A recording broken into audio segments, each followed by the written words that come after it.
Die Situation bezüglich afrikanischer Schweinepest in Europa ist so, dass sie sich mehr und mehr ausbreitet. Das geschieht einerseits über Wildzäune, die sich infizieren können und die in andere neue Gebiete vordringen. Aber es kann auch über Speisereste von infizierten Haussäuen könnte das Virus in die Schweiz gelangen. Und das wollen wir natürlich unbedingt verhindern.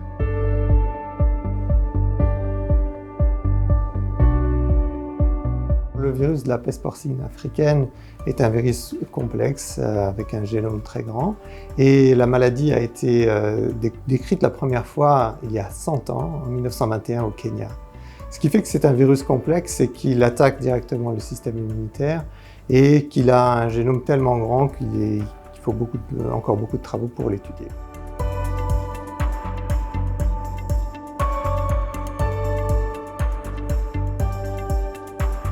En effet, la peste porcine africaine est presque à 100% létale, c'est-à-dire que les sangliers et les porcs domestiques meurent pratiquement tous dans les 3 à 7 voire 10 jours après l'apparition des symptômes, avant même que la réponse immunitaire spécifique puisse se développer, c'est-à-dire avant même que nous puissions l'étudier.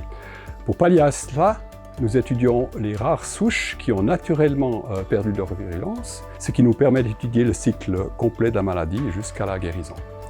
Et j'aimerais ajouter ici que toutes les expériences réalisées à l'IFI sur des porcs sont soumises aux exigences extrêmement strictes des ordonnances sur la protection des animaux et sur l'expérimentation animale, et ne sont autorisées par l'Office vétérinaire cantonal qu'après une évaluation minutieuse de toutes les procédures et surtout de la pesée d'intérêt.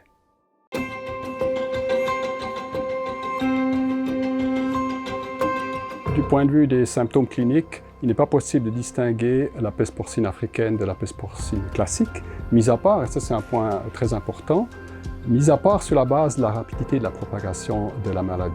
La peste porcine africaine se propage relativement lentement au sein d'une exploitation, car elle est peu contagieuse, contrairement à ce qu'on pourrait croire.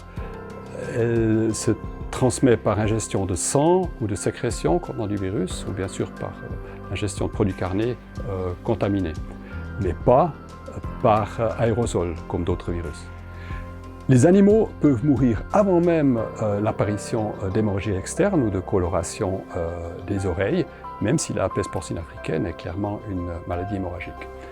Il faut donc être très attentif aux symptômes initiaux, qui sont non spécifiques les premiers 3 à 5 jours, de l'inappétence, de l'apathie, de fortes températures et souvent une faiblesse ou paresse du train arrière.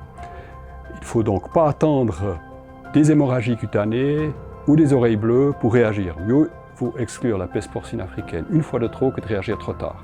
Il est bien clair que le diagnostic définitif ne peut se faire uniquement que par analyse de laboratoire.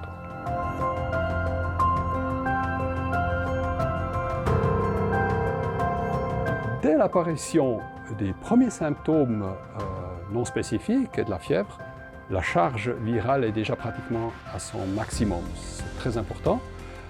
Donc, si à ce stade précoce le test de laboratoire est négatif, l'exclusion est sûre.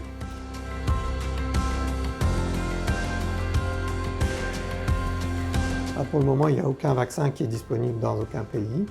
Il y a évidemment des vaccins qui ont été testés expérimentalement dans des conditions bien contrôlées. Et en fait, les résultats sont un peu mitigés. Les seuls vaccins qui marchent vraiment au niveau expérimental sont des vaccins vivants.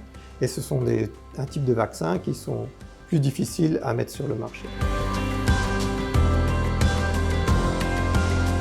Für die möglichst frühe Erkennung von einer Einschleppung von der afrikanischen Schweinepest ist es ganz wichtig, dass Tierhaltende rechtzeitig agieren, dass sie sensibilisiert sind und beim ersten Verdacht, auch wenn der nachher unbegründet ist, dass sie einfach nicht zögern und Zeit verlieren, sondern sofort Kontakt aufnehmen mit ihrem Bestandestierarzt. Der Bestandestierarzt kann dann entscheiden, was für Maßnahmen notwendig sind und zum Beispiel Proben entnehmen, um eine Ausschlussuntersuchung zu machen.